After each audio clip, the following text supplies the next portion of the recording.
5 villages. A Napoleonic campaign using chosen men. We'll get to the tabletop battle in a minute. Let us set the scene first.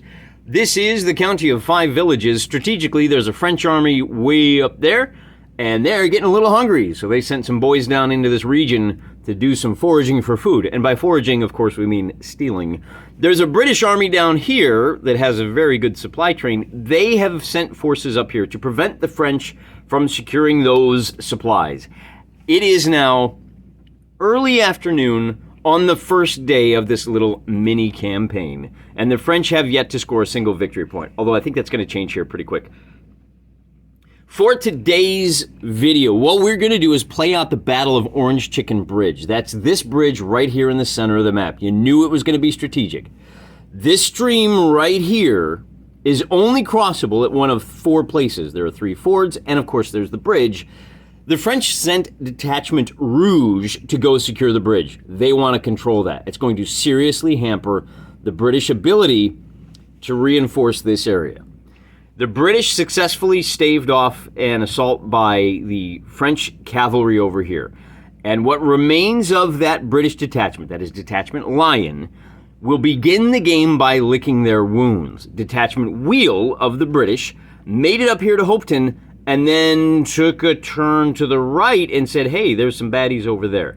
So that's essentially where things are going to begin, with Detachment Wheel coming out of the suburbs of Hope. Well, I mean, it's a village, right? It's got like 5 buildings. So it's really more of a village. We'll call it the outskirts.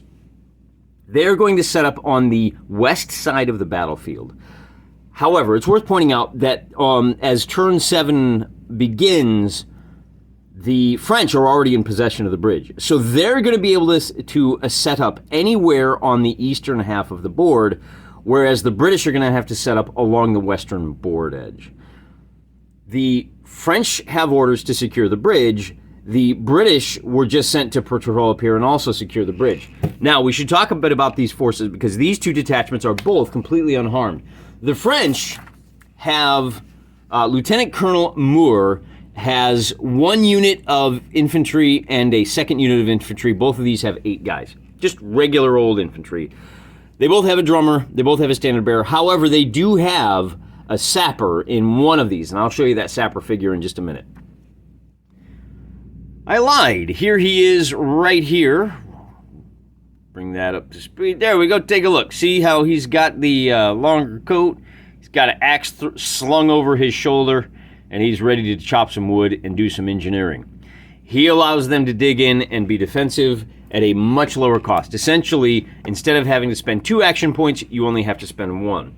That's it. That's all the French have to hold the bridge. The problem that they are faced with is the fact that opposing them are going to be Lieutenant Colonel Second Fiddle.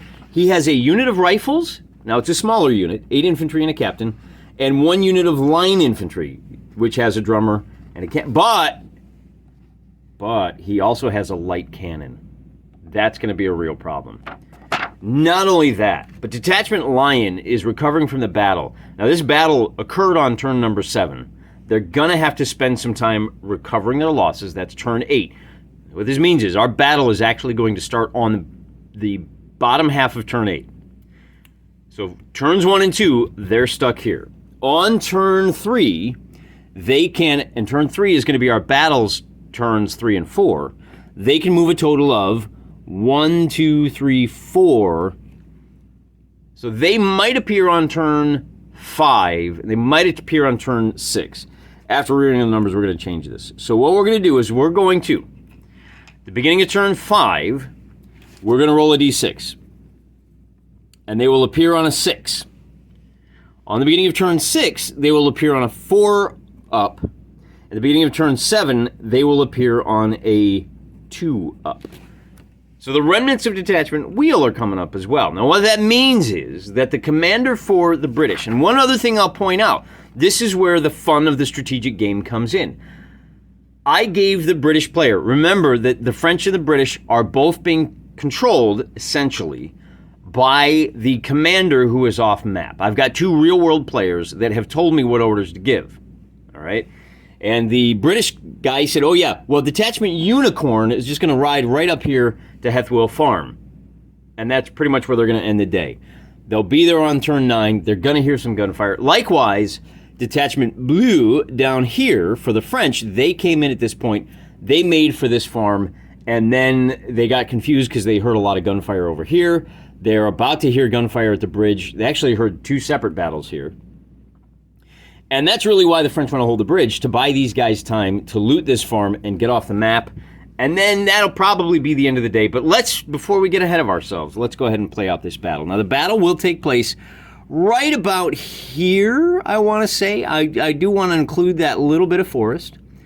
And our bridge is going to be largely in the center of the map. Now, based on how these 2 forces arrived, Force Red showed up first, or Force Rouge, I should say. So they get to deploy anywhere on the eastern half of the map.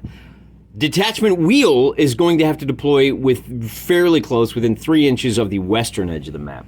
I'm going to go ahead and lay out the terrain. I'm going to do what you do with Chosen Men, and I'm going to alternate placing the units. And of course, because they have so many more units, the British are going to have a lot more flexibility in who they place and where. Fade out. Doodly doodly doodly doodly doo. I think we are in for a very different sort of battle today. In the foreground, you can see there are a couple of copses of trees next to the bridge. I didn't realize those were there until I set up the terrain, and it was literally just the stream and the woods and the bridge, and that's just, you might as well be playing on a billiards table. So what I did is I gave each side 1 small piece of woods. I had them roll off for initiative, and the French won, so they put their little set of trees right here next to the bridge to give themselves some more cover. The British countered by putting theirs directly opposite, so they have some cover on their side of the stream as well. I don't have enough stream pieces. I don't know why. I just, I forgot to pack my my 3rd piece of stream. So this little pool over here that's partially covered, that's just to make sure that the stream gets to the edge of the battlefield. The bridge does block line of sight, as do all 3 of those little woods, and in the foreground you can see the French line infantry commanded by Sergeant Géante. Drummer, oh, they have a standard bearer too. Let me grab one of those real quick. That could come in very, oh, his standard is bent. There we go. That could come in very handy. And then we'll turn it so you can see that pretty blue flag. Do they have a standard bearer over? No, so these guys this is the line infantry with a standard bearer. Over here are the infantry that have the sapper. Let's take a look over at how the British have retaliated. Looking at things from the British perspective, we can see that they went hard to the right. The French dropped their first unit down here, so the British dropped their line infantry opposite, protected by the woods. The French dropped their other infantry back here by these woods, so the British dropped their rifles down here. Then the British dropped their commander at the bridge, and then the British dropped their cannon here with a clear line of sight to those guys and their commander right here. And with all of that done and out of the way, we are going to roll for initiative. And that means digging out a red die and a blue die, and you know whose is whose. The British, with a roll of 3 to the French 1, get to decide who goes first. And the British are going to tell the British are going to open things up by firing with this cannon. And that cannon is firing over at that unit over there. Now, half that unit is obscured, so they do get their 6-up cover save. But they have not yet had a chance to dig in, so that might be a problem for them. The British are going to take advantage of that by firing an opening volley of cannon shot over to that unit over there. First thing to be aware of is that this is a light cannon. It has a default range of 8 inches, plus or minus 1, 2, or 3 dice. You can roll as many as you want, but if any of them come up 1, you have to roll on the misfire table. So we're only going to roll 2 dice. We're going to add that to 8. That's where the marker will land. If it's anywhere on that unit, that's a good thing. However, even if it's before the unit, there's a chance that it could, the shot could bounce and we could get a glancing shot or a grazing shot. One more thing, because the commander is with them still, he's going to order ranging fire, which allows us to adjust that distance by up plus or minus 6 inches. And again, it's going to be 8 inches Plus or minus. Now, I could roll up to 3 dice. I'm only going to roll 2. And so it's going to be a total of 14 inches where the shot is going to land. Actually, because I used the order, it can be anywhere from 8 to 20 inches. And I think we should nominate it before we fire. So we're going to go ahead and push it to 20 inches. As you can see, that's going to be 12 inches to there. And then another 8 inches will land right there. So the cannonball initially lands right there. And then we have to figure out how far it bounces. Then continue to measure an additional 2d6 inches. So we roll 2d6. And the ball bounces an additional 7 inches, which puts it right on top of our commander. Just close enough to do D3 damage. So they're going to take a total of 3 wounds. You don't roll for resilience, but you do roll for the cover save. And they're able to save with a 1, 5, and a 6. They're able to save one of them. 2 of those boys get blasted out of formation already. First blood to the British. Then the French get to go, and of course these guys here are going to... All right, having lost 2 men, they see the writing on the wall, they're going to dig in. That means that as long as they're in cover, they're going to have a 5-up save. Alternatively, if anybody shoots at them and they're not in cover, they are counted as having a 6-up save. The other thing they're going to do is the boss is going to issue a hold order. That's all he can do. He would love to issue a stand and shoot or a rally the troops kind of order to improve their command. Just not enough time. He only has 3 action points, so that's it. Delayed action. Now, that delayed action means that if anybody performs a move or move at the double within 12 inches of the man in line of sight, they can take a shot.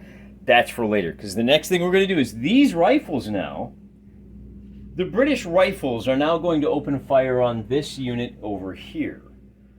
They are at 24, they're just within range, which means their 4s to hit becomes 5 to hits. It's basically a -1 because of the range. 9 shots, 5 to hits. And that's going to be a total of 1, 2, 3, 4 hits.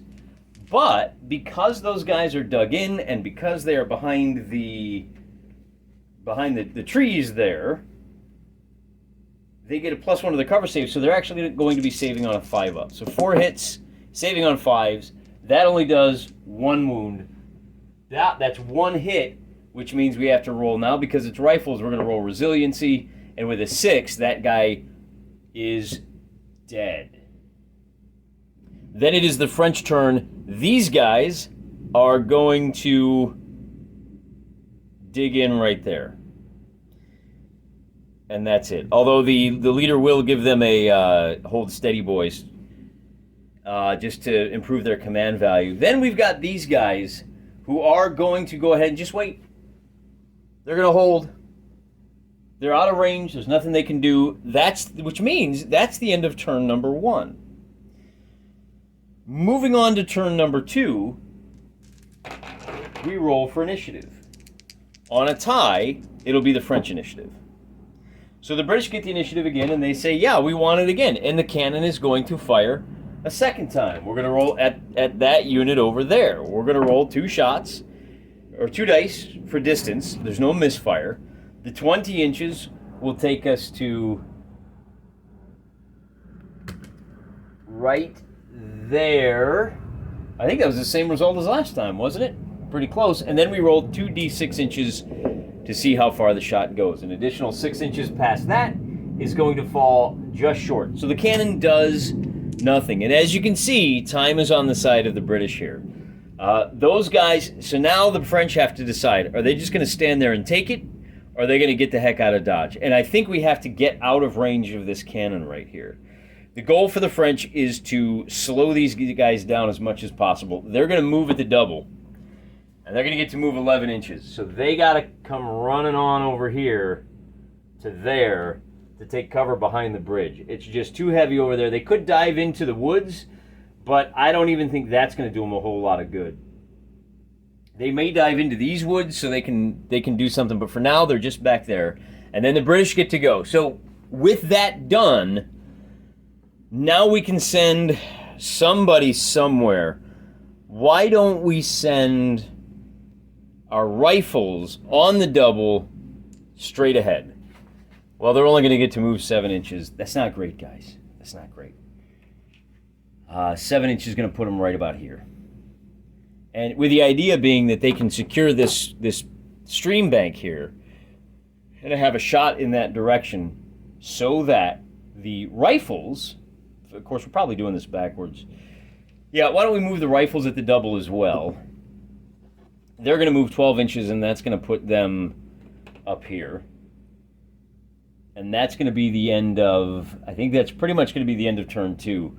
The French commander is comfortable where he is. We'll move this commander up to here. I guess he has to move at the double as well. So 12 inches, he can go pretty much anywhere he wants. And then that's going to be the end of turn 2. Remember, British reinforcements are on the way. Now what are the French going to do? I think in this case... Oh, we got to roll for initiative. This is turn number 3. The British get the initiative, and they want the French to go first this time. Hey, get out of here, you. We're done with you.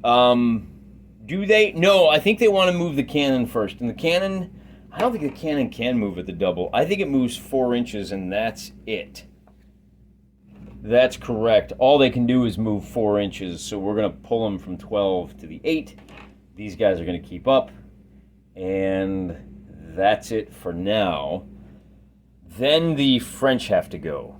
These guys are going to move 6 inches and dig in these woods.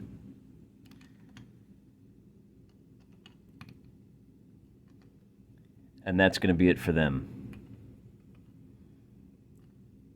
I suppose we could have moved these guys. They've got more dudes. I'm going to put a tree right there.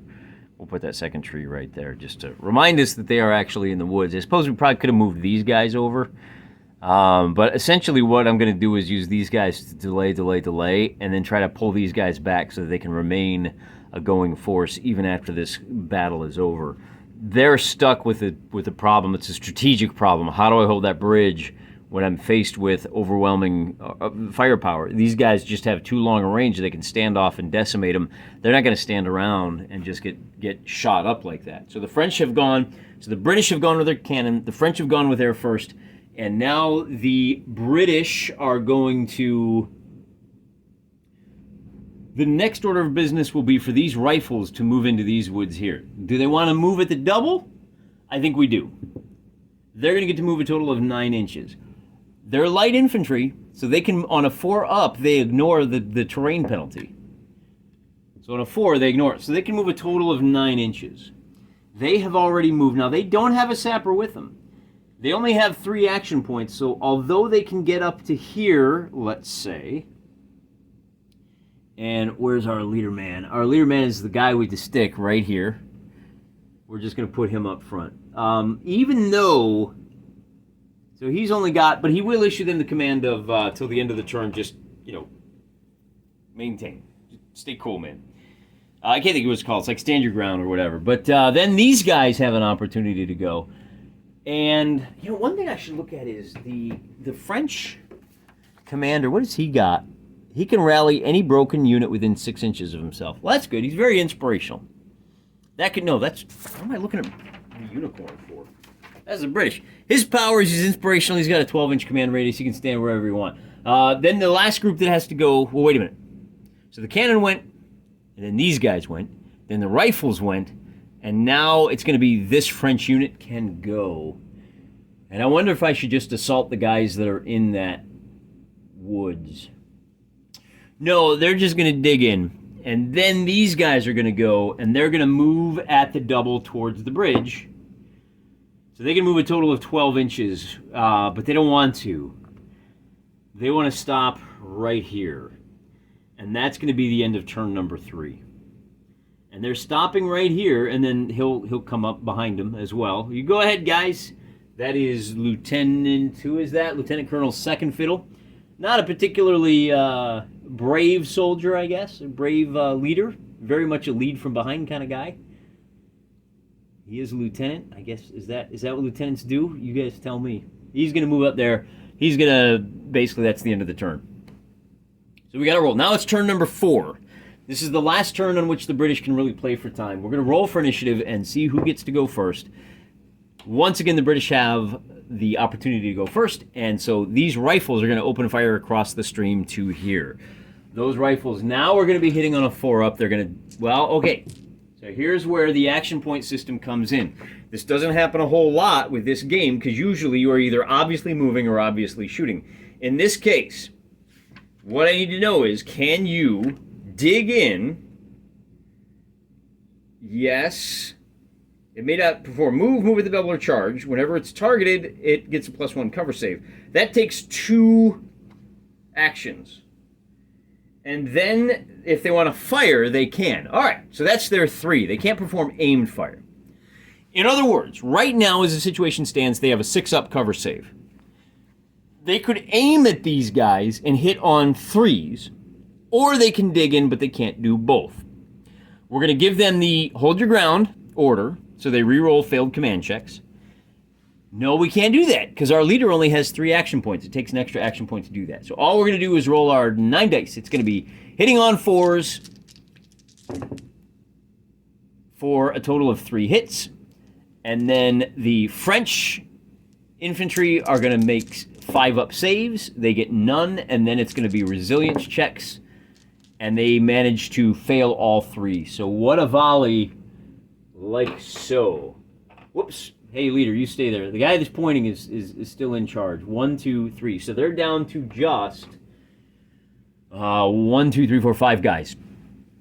But those 5 guys, now because they've lost 50%, I think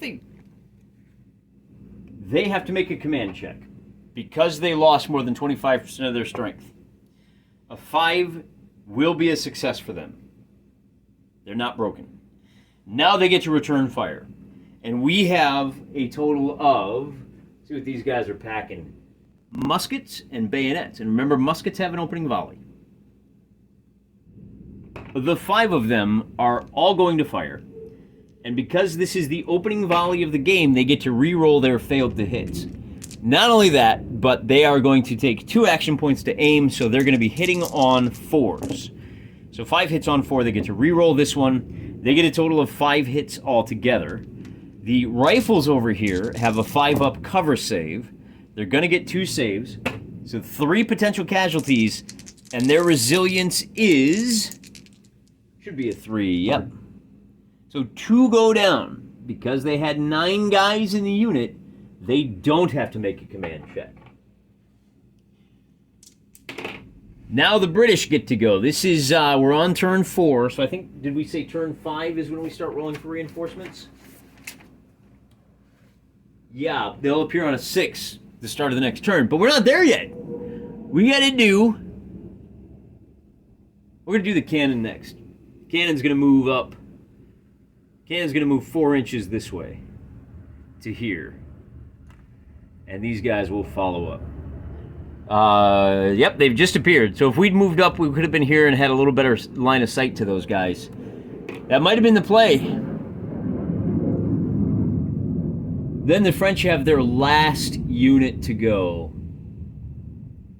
And they don't have anybody that they can see. They're already dug in. We're just going to hold our action. They're going to say, hey, if we get charged, we want to open fire. The British, for their part, are going to say, we're comfortable just standing pat. Because we know what has the potential for happening next turn. So that is now the end of turn number 4. Turn number 6, do reinforcements arrive? They do not. Rolling for initiative. The French finally get the initiative, and so they're going to let loose with another volley here. They've got 5 guys. They are going to aim, so they're going to be hitting on 4s. They do not get to reroll misses, so they get 3 hits. And then we've got a 5-up save, so they get 2 hits, and then we have a resilience, looking for 3-up. So they get 2 more casualties on this unit of rifles, who are now down to 50%. They have to make a command check. Boy. They have a command of 3, is it? The rifles have a command of 3. They haven't acted yet, so they need to roll a 4 or better. They do. They pass. So they are still in the fight. And they're going to go ahead. There's 5 of them left, so they're going to fire back. They're going to aim, so they're going to be hitting on a 3 up. They get 3 hits. He did issue the stand firm order. Stand firm and aim is his 3 action points. So there's our 3 hits. We've got 3 cover saves. 1 of those saves. And then we've got 2 resilience checks looking for a 3 up. So 2 more casualties. And now these last 3 guys have to pass a... They revive. 6, 7, 8. Hey, there should be 10 guys there. I should have 2 more. Oh, no, here they are. They have lost a total of 1, 2, 3, 4, 5, 6, 7, 8 guys. And it's just the leader, the drummer, and the sapper. They have to pass a command check. And with a 3, plus 3, they fail. So those guys are now broken. I'm going to put a yellow marker down there. Then it is the French turn. And these guys are going to hold their action. I don't want any of that. Then this cannon is going to pivot and take a shot at the woods. Can they see the leader? They cannot. They're going to have to move one more time. This woods blocks line of sight through it, so this cannon still doesn't have a shot. He's going to have to move up to here to get that shot, and I'm just going to pivot him right now. The pivot is for free. So that is for next turn they'll be able to start firing. The French have already completed all of their actions, which means these guys can now come over here, and they are going to form column of attack. So they can storm the bridge on the next turn. They're feeling confident that reinforcements are going to come barreling up behind them. And that'll be the next die roll we have. Well, no, that's not true, because we have one more thing we got to do. The command phase is where you have to check for rallying. Okay, so they were not broken. I'll tell you what it is. He's got a command of 5, and because they're within 6 inches of him, or within 12 in this case, they are not broken after all. So this rally phase doesn't really matter. We move on to the next turn, and on this turn, on a 4, 5, 6, did we say? 4, 5, 6, Detachment Lion shows up on the road. There you go. Reinforcements for the British. 4 Dragoons. Colonel Carter with a leadership command of 5. And then 1 unit of, what is this unit? Line Infantry. That is Captain Birdwhistle. He's got 6 infantry, a drummer, and a standard bearer with him. In addition to the guys that were already on the battlefield. The French see the reinforcements arrive, and now they have got to be concerned about their ability to hold out. This is turn number 3. We did turn 8. Turns 1 and 2 were on campaign turn 8. 3 and 4 were campaign turn 9. 5 and 6. So this is the end of campaign turn 10. So this really is going to be the end of the day for these guys. Even if they win in the next turn or 2, they're going to have to spend the rest of the time recuperating and recovering their wounded and whatnot. These guys kind of rushed that. We'll see how that plays back at headquarters. But if they can drive these French from the field, then you're looking at 2 French detachments wiped out in the campaign game. So they can't be too disappointed with that. The other issue is that in comparison to, Team Unicorn over there, they just went to a farm and bedded down for the night. So these guys have really been able to accomplish a lot, and with the weight of numbers, might be time for the French to try to retreat back into the woods. We'll get to that. Let's first start with initiative. And the British, once again, have the initiative, and they're going to take full advantage of that. The question for the British here is that these guys, they've got 2 threats to deal with. This unit and this unit. Which one do they want to deal with? They could charge across the bridge, get into hand-to-hand combat here, which would deny them the threat. And those horses the horses on the road will probably be able to pile in and help them out. They'll get the charge bonus, but then these guys will get to open fire at the rifles. They may lose the rifles. The other option is to open fire with a cannon, hoping that you can wipe these guys out. That's a pretty good bet. Maybe opening fire with the rifles is the best way to go. But if these guys charge, you're in trouble. These are the choices. What are we going to do? We are going to let Commander Eris of the, that's E-R-I-S, not O-S, you weirdos. This is who we're going to activate. 1, 2, 3, 4, 5, 6. Because honestly, I see it even Stevens either way. Okay, 4. So that means we're going to fire 5 times at these guys. And why not? That sapper is a threat. They've been dug in pretty good. We're going to take 5 shots. Hitting on 3s. All 5 are going to hit. These 3 guys are going to be able to make their saves, cover saves. Only one of them, so they still have 4 hits against a resilience of 3. And they get a total of 3 saves. So only one of those guys goes down. We're going to get rid of the drummer. And then these guys have to make a command check. And they only fail on a 1 because that guy is so nearby. All right, so then the question becomes, do these guys return fire here? Yeah, why not? There's only 2 of them. But they do have the option of aiming with their musket. So that's going to be hitting on a 4. So they get 1 hit. And on a 5-6, it is not saved. And a resilience of 3 is failed. So they're able to do 1 more damage. They have taken out 5 of those rifles. That may help in later rounds. The British get to go now, so they're going to go ahead and open fire with this cannon at these guys. It's a light cannon. They're only going to roll 1d6. They do get the 6 adjustment. So anywhere from 14 to, it's 8 plus 6, 14 inches plus or minus 6. We're going to subtract down to right there, and we're basically just going to hit them. That is going to be, turn it the right way so I don't have to do any math in my head. They're going to subtract, what was it, 8 inches. They're going to subtract 6 from, they're going to subtract 5 from the roll, and that's going to land right there. It's going to do a total of 6 hits. It's going to do 3 killing hits. They've got cover save still of 5s, and with those 2 hits, this unit is wiped out to a man. So now the French have the unenviable task of having to decide, do they retreat from the bridge, or do they hold it at all costs? They're trying to buy time for the guys up at the farms to complete their mission. So they got 2 choices. They can hunker down. In fact, that's what we're going to do. We are going to use the hold action for these guys. They're already dug in. Then they're going to issue the hold action. And because the hold action takes 2, they're going to have the option to issue the on my orders against these guys. So here is what all of that means. They issue a hold your ground order. They have a +1 to their command value for the rest of the game. They are dug in. I'm not sure if that makes a difference on charging. And they have a reaction so that when these guys who go next are ordered to charge, I should point out, normally you have to be able to see your opponent to conduct a charge. However, because this is a bridge, these guys know they're there. Just because it blocks the line of sight doesn't mean you can't charge over the bridge. If you could, that would be dumb, and we're not dumb here. So they move, they're in column of attack.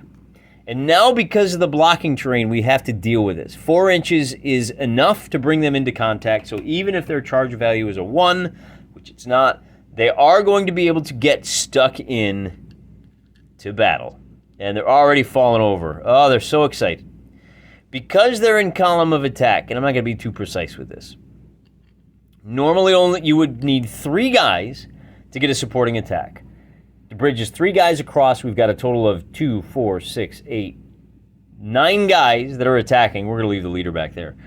So we've got 9 guys, 3 in the front row, 6 in the back.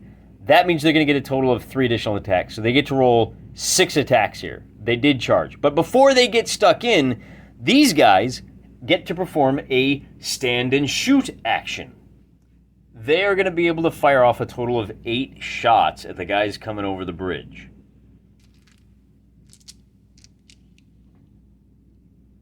All 8 of those shots are going to be difficult shots. They're firing with their muskets, which means they're going to be hitting on 6s only. No, 5 up.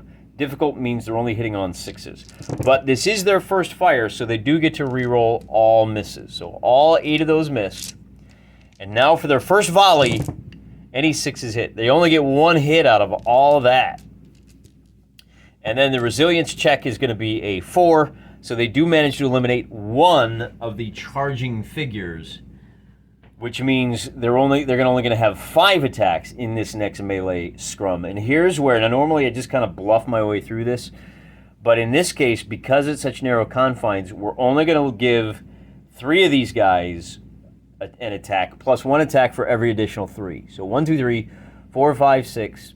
So they are also only going to get 5 attacks on their melee. But we're not ready for melee yet. Melee comes after we do all the moving and shooting. We've got some guys back over here that are interested in participating in the fun.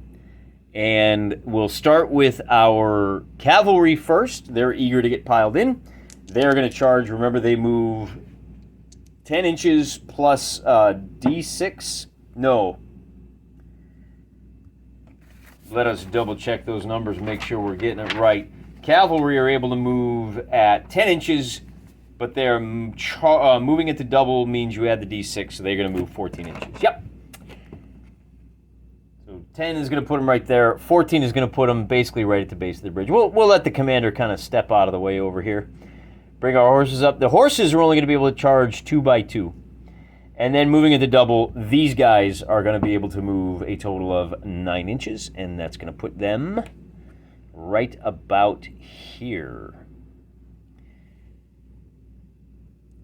And then we can finally now handle our melee for Orange Chicken Bridge. Our redcoats charged into combat. That's important to remember. We're going to have our leader who is attacking with a pistol and a saber. He's got a melee of 3. Everybody's got a melee of 3, so that makes it really easy. Everybody's going to be hitting on 4s. Mind you, I have a red die and I have a blue die in the mix. That is because we have a blue pistol and a red saber on this initial attack. And we've got a total of, hitting on 4s, we've got a total of 3 hits on this initial attack. The pistol is an extra attack that the leader gets. And that pistol has a +1 to damage, which means these are going to eliminate a figure on 3s. This will eliminate a figure on 2s. Our resilience roll comes up. So a total of 2 casualties on the part of the French, 1 and 2. Then that means we still have our 3 guys in front. And again, it's going to be pistol and saber for the leader. Then he has 2 guys in the front rank that can help him out.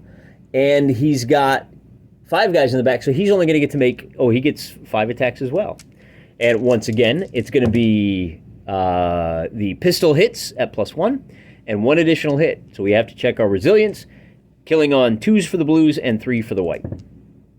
So the pistol does not, but the white, they do eliminate 1 British casualty. So now we have to figure out who won, and this will get a little bit complicated. The British scored 2 for the wounds, plus they get 2 for the charge. Am I missing any? I think the leader gives them 1.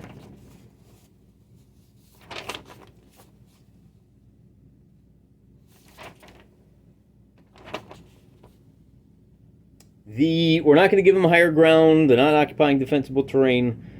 All right, we're going to give the French a +1 because they were dug in, at least on this first turn, and they have a standard. So, altogether, it's going to be a total score of 4, 5 for the British. It's going to be a score of 2, 3, 4 for the French. The French have to make a command check at -1. And a 3 minus 1 is 2, plus 5 for the commander is 7. They're going to stick around for another turn. And that removes our charge bonus. The next step in the game is going to be to bring up... Now we are on to turn number 7. And if this melee goes on long enough, the British have spent their momentum. They are all stuck in. It's the next turn. We got to roll for initiative. This is going to be turn number 7. And the British get the initiative once again. So we're going to bring up What do we want to do here? Nobody else can really do anything. We're going to bring up our other unit of rifles. They're going to move at the double. They're going to get to move 11 inches. That's going to be enough to bring them up to support this attack here. But they're just in skirmish order, so it's these 9 guys are basically going to add to the amount of attackers and give them an additional, we'll call it 2 strikes. So now they get their leader bonus. They get the 2 guys in the front row. Because they were in line, that's the other way to do this, is to make sure they're in line. Because they were in line, the guys that were in line are going to give 1 extra attack, and then the guys that piled in behind are going to give 2 extra attacks because they're not in line. It's for every 3 guys they get the extra attack. So that's going to be your total for the British on that melee. That's really about all they can do. Because the French don't have anybody else that can go. Nobody else can do anything, so it's just going to go right down to melee. Now, the British did lose their charge bonus, so that could be a problem. Again, everything hits on 3s. The leader misses everything. They get a total of 4 hits. No, everything hits on 4s. They get a total of 4 hits. 3 hits, excuse me. And 2 of those are going to be wounding hits. No, it's 3. They kill on 3s. So 3 wounding hits for the British. And there's only going to be a total of 3. We've got 3 supporters. So it's actually going to be 4 attacks for the French. The French are going to get a total of 3 hits. Hitting on 4s. Wounding on 3s. Oh, wait a minute. Oh, the sabers +1 to hit. So I might have had a few sabers in there. No, because the sabers are all hitting on 1s. Anyway, we've got three hits. The 2, when you're looking for a 2 here, is a wound. So the French are able to pull off 3 wounds altogether for the British. And we'll pull them out of near the front. 1, 2, 3. And we're ready to tally up our scores. This is a tie because the French have scored 3 hits, +1, +2. So 5 to the French. They've lost their dug-in bonus. They've lost their charge bonus. So it's a total of 5 for the French. The British are going to score 3 points, +1 because they have a standard bearer in the mix right now. So that brings them to 4. They've got a commander. That brings them to 5. They outnumber the enemy by 2 to 1. There are a total of 6 of these guys, and 1, 2, 3, 4, 5, 6, 7, 8, 9, 10, 11, 12. They do, so that's the extra 1 that forces these guys to make a command check at -1. And with a 6, they will continue the melee for another turn. Again, the cavalry is chomping at the bit back here, just waiting behind the trees here to see what happens. But why can't we see them? Turn, camera. There they are. But it's just not going to happen yet. We have another turn. We're moving into turn number 8.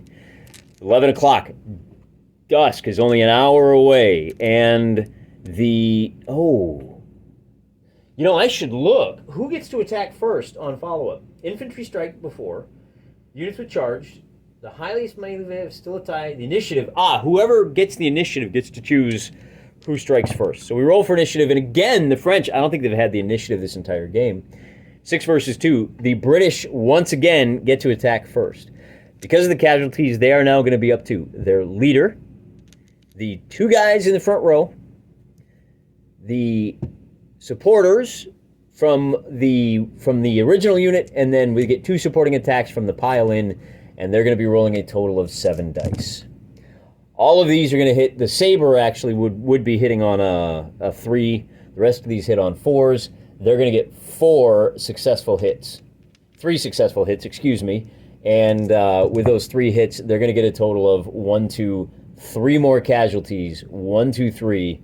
And that means the British are down to just 2, 3 attacks. Nope, standard bearers in the front. They're going to have their standard bearer, their fighter. They get 4 attacks altogether, including the leader. The leader is going to miss with both of his attacks, as does everybody else. And now the French have a total score of 2, 1 for the leader, 1 for the standard bearer. The British have 3 casualties that they delivered, plus the standard bearer, plus the leader. That's going to be a total of 5 to 2. The French now have to make a resistance check on -3, and with a failure, they are broken. They are going to flee, and the British are going to pursue. So the French are going to flee a total of 6 inches, and they're going to be completely overrun. So the French detachment blue, wait, was that blue or rouge? No, rouge. They are gone, but they did manage to hold that bridge for a whopping 8 turns. It is now the 11th turn of the day, and it's going to take the British a full turn to address the wounded, recover the wounded, and get back into action, which will take them to the end of turn number 12. As the sun goes down on Orange Chicken Bridge, it's time for that saddest moment of any battle, the Butcher's Bill. Of course, the French were once again wiped out to a man. They fought valiantly, and they fought long, and they fought hard, and they were able to hold the bridge till the end of the day, buying their compatriots time to do what they have to do in the foraging department. However, they did not go without a fight, and the Butcher's Bill is pretty high. The British detachment wheel, their rifles here are down to a captain and 3 infantry. The line infantry that came in here is down to a sergeant, a drummer, and 3 infantry. So the British now have a choice to make. They may need to combine both of their infantry units. They've got a couple of line infantry, one of which is down to... Detachment Lion was down to 6 infantry, so they may want to just combine those into a single unit, but we'll deal with that later. Let's take a look at the strategic situation, shall we? That is going to take detachments Wheel and Lion to the end of the day in full control of Orange Chicken Bridge. The only other 2 forces that are a going concern are the British detachment Unicorn, holed up at Hethwell Farm at the end of the day. They send runners down to the south to ask High Command, what should we do tomorrow? And then we have the French detachment Blanc. They are the only ones left, and they are in close proximity. They are actually close enough. 1, 2, 3, 4, 5, 6. They saw what happened here at the bridge. So the question becomes, what should they do? Now, bear in mind that on turn 7, they dispatched 1, 2, 3, 4, 5. We're going to call it, they took a turn, and they were able to spirit 1 victory point off the board to here. But to do so, they're going to have to send a unit of, well, it's either going to be light infantry or regular infantry. And I think we'll nominate the light infantry. It's the smallest unit of guys. So at the start of the turn 2, the light infantry will be here. They will have a total of 20 infantry with Colonel Lenolok here. And Colonel Lenolok is now the only commander left in play. As the game master, it now becomes my responsibility to write up the dispatches for what happened today, inform the players of the results of these battles, and request orders for their troops for the next day's campaign. We were able to generate a total of 3 combats. One where the French were victorious, that was immediately negated by the 2 victories by the British. The British have a battered force here and an untouched force here. There's a real possibility that the French could still win with the existing forces, but I'm going to need to sit down and take some time and decide whether the French command is willing to allocate additional resources to Colonel Lenolok, given that he was only able to procure 1 victory point for them today, or whether they will assign additional resources and perhaps pull the good colonel back to camp and put somebody else who's more competent in charge. I don't know which one it's going to be. I'm going to need to spend some time and think about it and do it more than in an on-the-fly video, but guaranteed, rest assured, the next couple of weeks, once we get another turn in the books, I'll go ahead and start making up turn 2 of the 5 Villages campaign. Until then, I'm praying for you.